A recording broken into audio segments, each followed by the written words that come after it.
안녕하세요, 아인스입니다. 오늘 준비한 캐릭터는 윌리엄 텔입니다. 페이트 그랜드 오드에 등장하는 서번트로 클래스는 아처입니다. 프로필은 다음과 같습니다. 키와 몸무게는 175cm에 69kg, 출전은 윌리엄 텔, 지역은 스위스, 속성은 질서 선, 성별은 남성애, 담당 성우는 후지 하야토입니다. 진명은 윌리엄 텔, 빌헬름 텔은 13세기 말 14세기 초두 스위스 중앙부 오리주에 살고 있다고 전해지는 전설상의 인물입니다. 광장에 걸려있던 대관의 모자에 인사하지 않았던 일로 그 분노를 사 자식의 머리 위에 놓인 사과를 쏘게 된 일화는 너무나도 유명하죠. 희곡의 등장인물로서 이름을 떨쳤던 존재이긴 하지만 스위스의 사람들에게는 그는 건국운동을 상징하는 영웅으로서 받아들여지고 있습니다. 패러미터는 근력 B, 내구 B, 민첩 B, 마력 E, 행운 C, 보구 B 랭크입니다. 클래스 스킬로는 대마력, 랭크는 D입니다. 일공정에 의한 마술 행사를 무효화합니다. 마력을 쫓는 에뮬릿 정도의 대마력입니다. 단독 행동, 랭크는 A입니다. 마스터 부재중 및 마력 공급이 없어도 장시간 현계가 가능함을 나타내는 스킬입니다. 산속 그리고 움직이지 않고 사냥감을 기다리는 상태라면 효과가 더욱더 상승합니다. 고유 스킬로는 우리의 사냥꾼, 랭크는 B입니다. 현 스위스 중부 우리주, 그곳에서 자연과 함께 살던 텔이 익힌 사냥 기술입니다. 명성이 자자한 명사냥꾼인 텔의 근간에 존재하는 것이죠.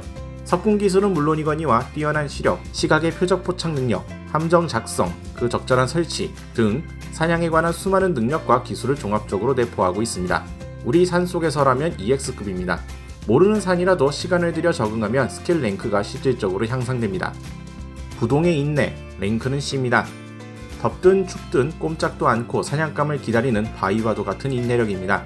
제1스킬에 내포된 부분이 있음에도 이 스킬이 독립되어 있는 건 그 인생의 근간에 이 인내력이 존재하며 텔이 전설 속에서 이를 사냥 외에도 이용했기 때문입니다. 아들의 머리 위에 놓인 사관을 쏜 사건 이후 텔은 산속에 잠복하여 산길을 지나는 탐관오리를 기다렸습니다. 과거와 미래, 해야 할 행동과 해야만 할 행동, 그 모든 걸 생각하면서 말없이 고요히 기다렸습니다. 에이밍, 랭크는 EX입니다. 원거리 무기로 조준하는 능력을 나타내는 스킬입니다. 자식의 머리에 놓인 사과조차 쏘았게 뚫습니다. 호흡이나 고동조차도 완전 제어하에 두는 높은 집중력에 더해 그것을 의식하는 일 없이 외계 환경과 완전히 동화하는 것에 의해 맞는 것이 아니라 자연히 맞는 결과를 손에 넣습니다. 이는 동양에 전해지는 궁도의 정신성과도 통하는 것이라고 합니다. 보구는 발사된 신뢰의 첫 번째 화살, 아펠 쉬센, 랭크는 C입니다.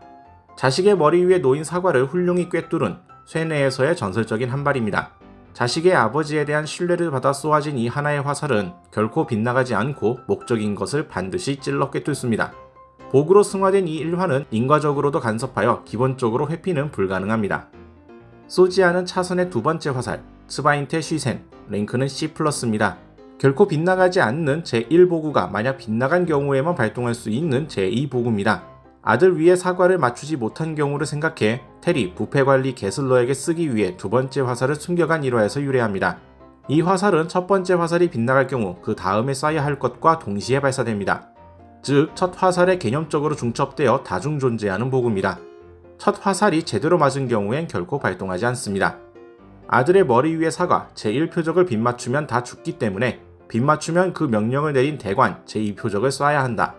고 말하는 듯이 상황에 맞추어 어디로 날릴까를 정하고 쏘는 것이죠. 제1표적과 같은 대상을 선택하는 것도 가능하며 똑같이 인과율에도 간섭해 대상을 반드시 꿰뚫습니다. 하지만 마력 소비가 심하기 때문에 남발은 어렵습니다.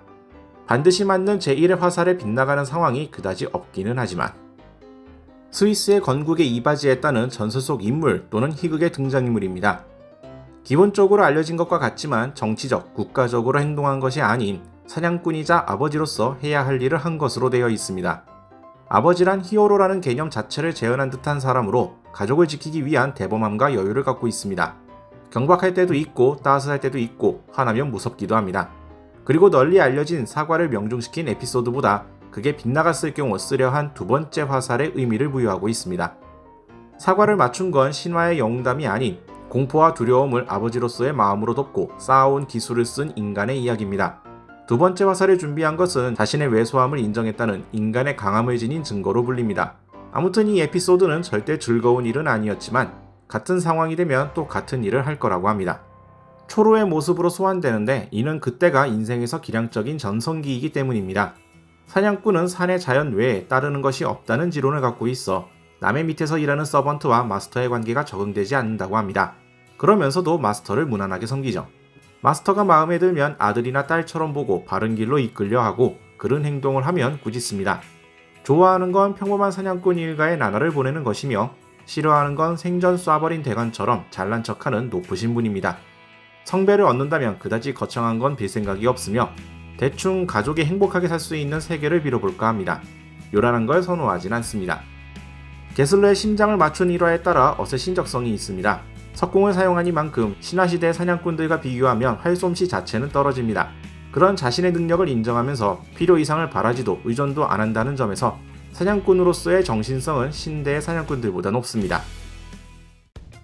오늘은 아처로 등장한 윌리엄 텔에 대해서 간단히 살펴봤습니다. 다음에 또 다른 캐릭터에 관한 영상으로 찾아뵙도록 하죠.